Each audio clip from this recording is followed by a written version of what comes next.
there's always this greater threat that is steeped in, a kind of religiosity. Whereas in science fiction, I mean, if you think about Star Wars, for instance, Darth Vader is not the ultimate bad person. In fact, he's probably just a fallen person who is sort of sucked up by the Emperor, but then there's someone bigger than the Emperor. And so that it's sort of ongoing in a way that you can you still have the good and evil, but maybe what makes someone good isn't really as clear cut as with, you know who the heroes are in The Hobbit.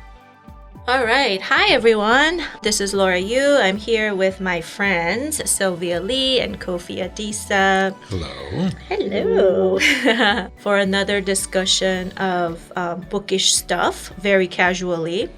So today we're going to be talking about fantasy genre, but in approaching this show, I realized how diverse and really broad that idea of fantasy is. My basic idea was, like Game of Thrones, like dragons and fairies. But after doing some looking up on Amazon and sort of on Reddit is a really good place to go for stuff like this. And I found Masterclass has a list of at least 18 subgenres that I thought were interesting. So very quickly, they include things like dystopian fantasy, high fantasy, and those refer to these epic fantasies that go on like trilogies and things like that. Magical realism, which is something I'm going to be talking about with the book I read. And then things like sword and sorcery, paranormal romance. What else? Even like fairy tales really fall under fantasy. And I was very sci-fi falls under that. But I was really, really fascinated to see something called, I'm probably going to not pronounce this correctly, but Wuxia fantasy. It's Wuxia. And it is specifically a subgenre rooted in classic Chinese literature. Yes. It involves elements of fantasy interspersed with martial arts. And they gave multiple sources gave Jade City by Fonda Lee as a example of that subgenre. So I thought that was really interesting, just how many different types of books and stories and characters fall under this this genre. So Kofi, let's go to you. All right. What do you make of fantasy, or what did you read for today? Well, I think the thing about the fantasy genre, for me at least, has always been, it's been one of those genres that I read the least. And it's not something that I got into or get into a lot, partly because, my thinking about fantasy, sort of stems from fairies and goblins and trolls and all of those things. And they can be interesting on some levels, but on a lot of levels, they're just not to me. Until I decided to read Out of Fantasy and Science Fiction, which is a periodical that comes out sort of like quarterly. And this one is from the 2015, March, April. I could have read something more recent, but as I was telling you, my daughter has been pilfering because I think the last one or two had something to do with dragons, and she is into dragon stories, which is great. Then she'll like the one that I read. Yeah, because I last night I asked her if you had a choice, would you want to be someone who could ride a dragon or control sea monsters? And without hesitation, she was like, ride a dragon. Wow, okay. So, but this has nothing to do with dragons. This is called Héron by Charlotte Ashley, and it's set in the late 17th century, I believe, in France. And Héron is this warrior who has to battle up. She battles these different fairies to fight this ultimate fairy lord named Herlushan. My French is not that good. And the ideal is that you're winning a kind of tribute of some sort. She has a second who's a nun, but who's also kind of like a witch, which is kind of weird. But that's what fantasies do. They put people in these weird spaces. And so each of the battles, you have to draw blood 3 times to win. But the last person she has to fight, it's 1 blood. Like if you bleed, you automatically lose. And not only would she lose, she would lose some other great thing. Each battle, she wins something. And some of the things she wins is like musical instruments that play themselves. And then she also wins 20 additional years of life. Oh, wow. But in this particular final battle, she wins basically her second because her second put herself up for sacrifice. And so that's what's at stake. It sounds like a quest, focused. Yeah, it is. It is a quest focus, and you don't really know why they are fighting. That's the other thing. This is just a sport. It's outlawed, by the way, and if you're caught, you get in trouble. But no one gets caught, and they seem to only fight fairies and fairy lords. And so that's what I read. So, but even not knowing why they do it, you could stay engaged in what they're doing? Yeah, because I was kind of thinking like, okay, well, what's the point of all of this? I mean, if you're just fighting, but then what I realized that she won something other than the battle. So she either won these instruments that she didn't know how to play but could make music, or in one case, she beat this guy who was kind of a clumsy fighter, and he gifted her 20 years of life. Okay. But how she fought Perlishan was unique among the other fights because she had to use some kind of magic. Very cool. Yeah. So, yeah, it was interesting. It was a good read. It made me want to read more by Charlotte Ashley. Okay. That's always a good sign. Yeah. I read, okay, funny story. When you search into Google or Amazon, right, fantasy fiction, yes, there are a lot of genres that come out. Particularly the ones with, I call bodice rippers, right, are often the ones that kind of, come out. So I was like, what on earth? So, I refined my search results. Instead of young adult fantasy fiction, not adult. Do not, unless you're into that kind of thing, which is you do you. But so then, some of the titles came up. I recognized one as one that my son and I had started reading, and I would classify it under the high fantasy. It's a series, and it's based off of a novel, but we've been reading the graphic novel version of it. It does involve dragons. Apparently it's all the rage. It's called Wings of Fire. Oh, yes. Yep. Yes, so it's basically like a more PG version of Game of Thrones if all the characters were dragons. Basically, like the dragons were talking, and the dragon says, like, also known as like the Dragonette prophecies or something like that. And really it's, it follows a core group of, I think, 5 baby dragons or dragonettes who are basically chosen. They're the chosen ones to kind of bring an end to this huge dragon war that's going on. And there's different tribes of dragons. There's like the ice wings that are like the, icy northern tundra-esque dragons, and they shoot little icicles and things like that. And then there's, I think, the mud wings. Then there's like the rain wings and the sea wings, and they each have their own like kingdom. And right now there's like a battle going on between like 2 of the dragon daughter heirs, and they're sort of fighting it out over who's going to have supremacy over the king. They're the sand wings, I believe. They have some problems. And so it was really interesting because I don't usually, I'm not hugely into dragon lore or anything like that. And I was a little surprised because it's a little gory. Like they especially for graphic novel, the illustrations. Yeah, you have the illustrations. And so, so, I was reading it with my son, and part of me was like, oh, come on, right? And I look over, and my son's like really into it. He's like, next page, right? And then suddenly I start getting into it too. And it's a lot of there's night wings too, and they're like the more mystical, like shamanistic ones that can like read your mind. And so it was actually really interesting kind of getting into that. And I think one of the challenging parts for some people who don't naturally take to fantasy fiction is the whole world building piece. I found that I am very impatient when it comes to world building narratives. I went to a local bookstore that recently opened in Columbia called Queen Takes Book, and I was looking at one of their, I think it was like a Court of Thorns and Roses, something like that. And I opened it up to see okay, can I get kind of captivated by the first few pages? And I think one of the names were mostly consonants. Like there were like no vowels in the names. And I was like, I can't take you seriously if you have no vowels in your name. I'm sorry.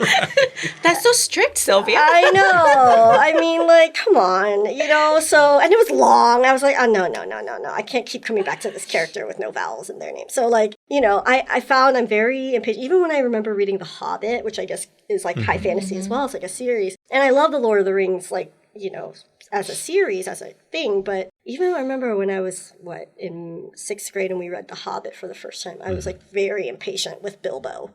Right. Yeah, I was like, Bilbo Baggins, like, come on, And I remember thinking, like, it's just taking too long. But then once I got into it. Mm-hmm. And I find that to be the same case for a lot of fantasy fiction. So that's why I actually like, though, the sci-fi fantasy fiction. Like Ursula K. Le Guin, like, I like her. And it sounds like I would like that Charlotte Ashby. Ashley, yeah. Because when they put you right in it, like, very quickly in it. And some of these places some of these other writers do that, too. But when it's in it, you're in it, and it's simple enough to kind of get the the basics of what you need for the narrative to get invested in the story. Whereas some people, I think, try to create these elaborate worlds. And that is like a feat. That's skill. That's talent. I have a harder time doing that. I think that's why the graphic novel of Wings of Fire was helpful, because it's all image. You're in it immediately. There's no like expository lead up to how this world was created. I think, so I that's one thing that I struggle with, I realize, with fantasy is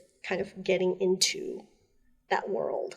Yeah. I wonder if that world building is why so many fantasy that I've come across are really long. Yeah. It was very, and I started Googling like what are the best and the bestsellers and the classics. And there are lots of suggestions, great suggestions, but they're all like 500 pages long. And I suppose it takes time to build this world in which you're going to have these characters operating. But the thing about fantasy and children, I don't know, I thought that all children like fantasy kind of things, but my kids would never really get into it. They didn't like Harry Potter. Like, I have the books, they never read them. Percy Jackson, not so much. And people keep giving us these like series of books for our kids, and they just don't read them. But they have read Wings of Fire. They really like that. Yeah. So maybe it's the graphic novel nature part of it too, right? Okay. They like that. Well, there were no dragons in the book I read for this discussion. And it's called Before the Coffee Gets Cold by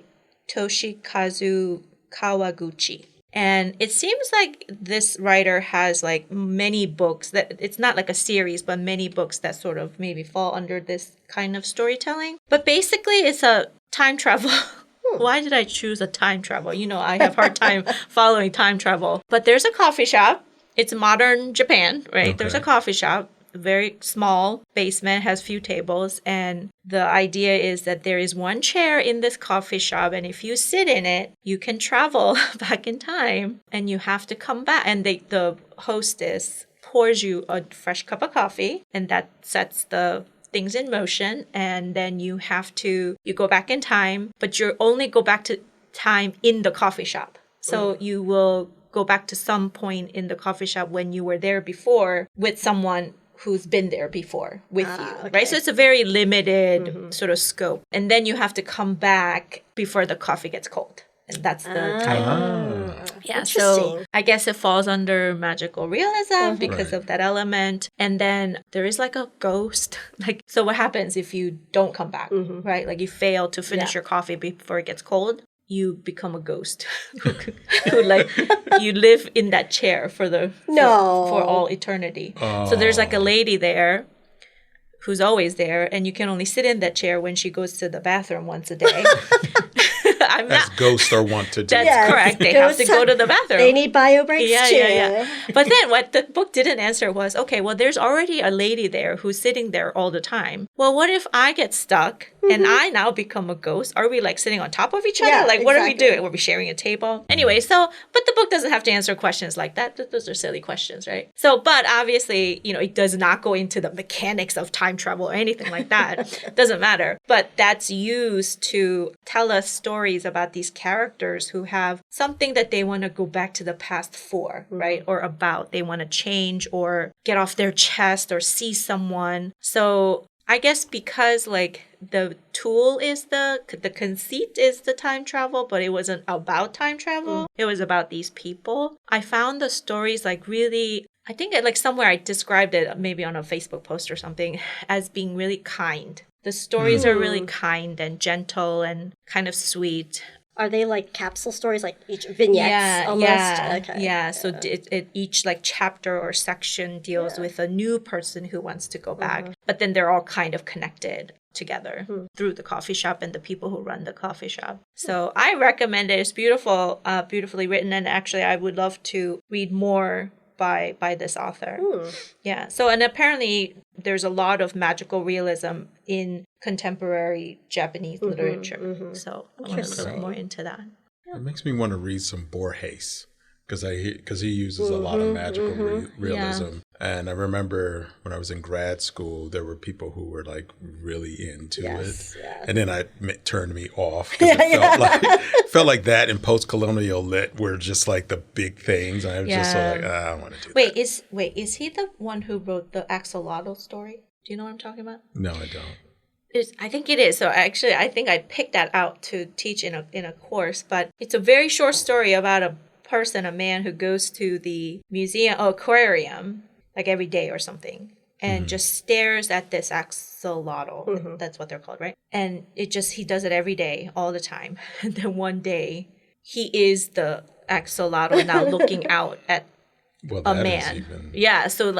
So maybe that's the magical realism that does stuff, sound like right? it. Yeah. And it's exploring the psyche of the person, right? Yeah.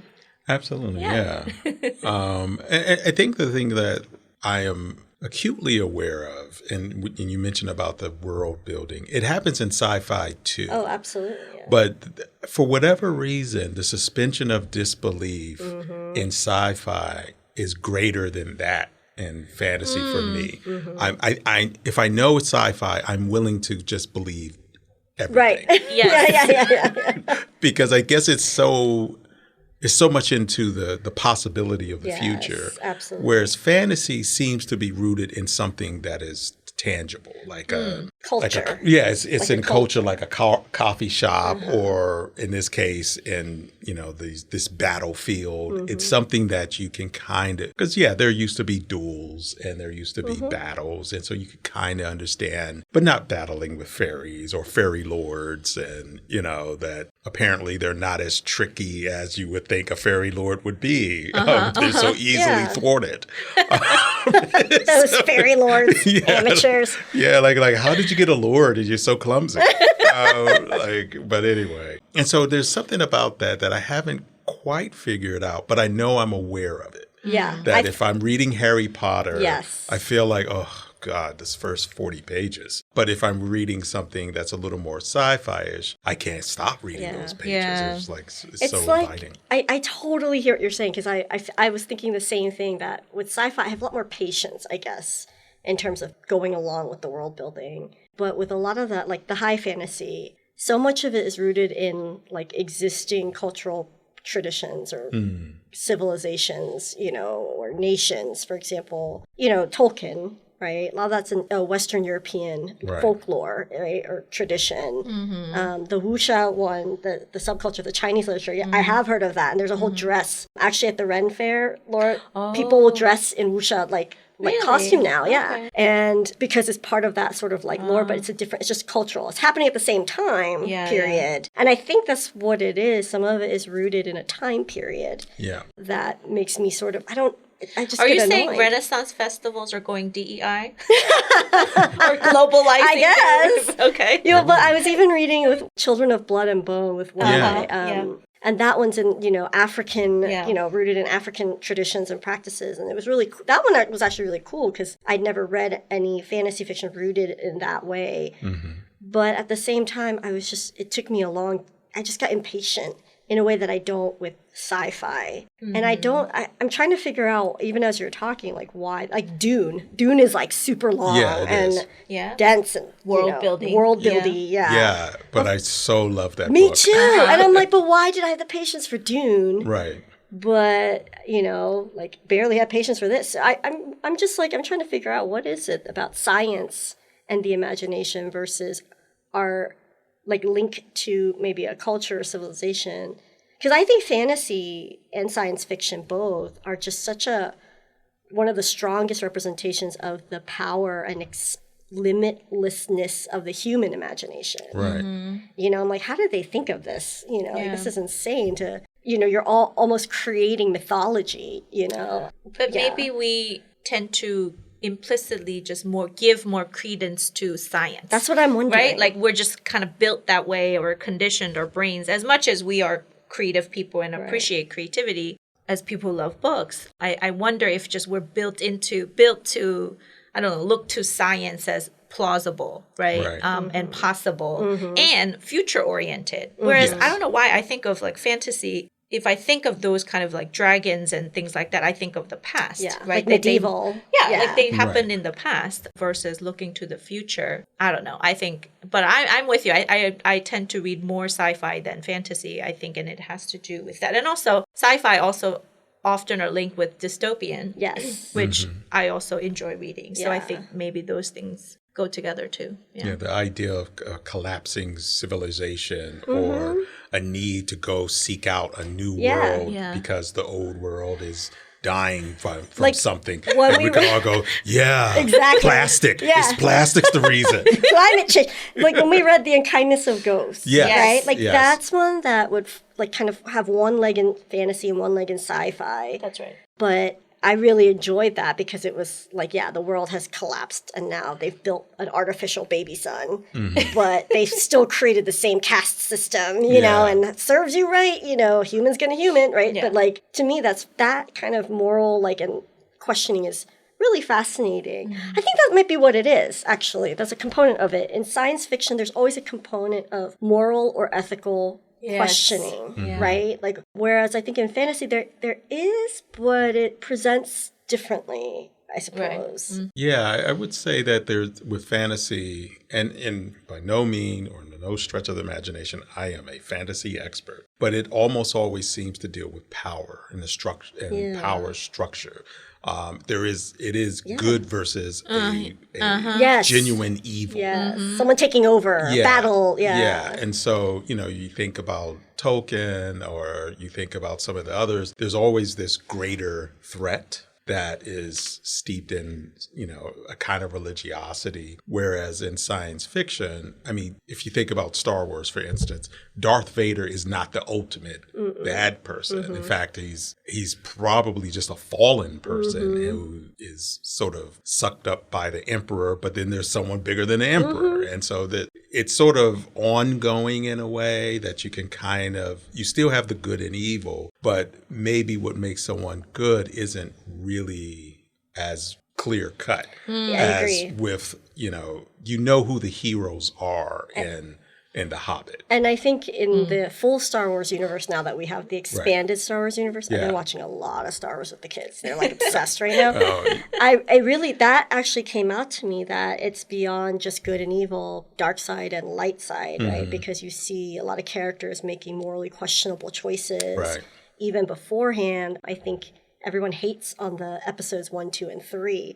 But for some reason, my kids are really drawn to them, more so than 4, 5, and 6. And as I'm watching them and rewatching them, I'm like, the Jedi were questionable too. Like, they were doing a lot of questionable things too. And it caused a lot of, I sense the conflict in you, and that was really interesting because I was like, oh, it's a lot more complex. And I appreciated that about sci-fi is it's more than just a big bad. Yes. There's a lot of things going on. Yeah, my wife is she's watching the cartoons all the way through the movies. And I guess there's a particular order that Disney has it situated and she's been following it. And I just don't have the patience for that. That's a deeper level of commitment that I don't have. That's how I feel about the Marvel universe. I'm like, I'm going to have to break up with you all because Marvel, you're asking for a deeper commitment than I can give right now.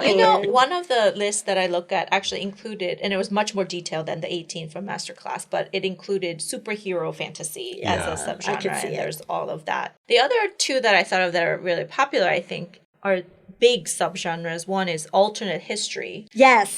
right? Novels. Like And then- Octavia Butler's Kindred. Yes. Yes, That- that's right. yeah. That- I like also time travel. Yeah. I was just thinking, I like alternate history ones. Yes, To me, yes. that's fascinating. Yeah. Go ahead. Yeah. And the other one is the sort of like dark versions of fairy tale. Yeah, Right. yeah. So some of them get really twisty and others are just alternate versions of a fairy tale, for example. So I think even though I thought, I don't really read his fantasy, when I looked at the subgenres and some of their recommendations, I do read them. It's just that it's not the dragons and the fairies. Right? Yeah. Yeah. So it's not about elven magic. No. You know? I mean, I watched The Lord of the Rings, but I'm never going to read them. That's not my The books are interest. I know everyone says this, but the books are just so much better. Yeah. But I think that's why I have absolutely zero interest in reading about fairy lores and elves and all this stuff, because I'm like, someone did it. And he did it pretty... You read the best one? Yeah, they did it pretty well. I mean, they made up their entire language, like journals and journals of this language, and they did pretty well. And I think I'm good for now. That quota has been filled. Yeah, So. yeah. It's not a need. It's not an itch that I want to scratch. No, no. Well, time flew. Time did I fly. think that's our time. Yes, it does. Thanks everybody for listening. And if you have your favorite fantasy novels or stories you want to share with us, please comment on our Facebook page, Bookish, a casual book club. You can follow us on any app where you listen to podcasts in general, or on Dragon Digital Radio at Howard Community College. Thanks everybody. Thanks. Bye-bye. For tuning in. Thanks for tuning in. Thanks for listening to Dragon Podcasts. Connect with us at podbean.com/dragonpodcasts.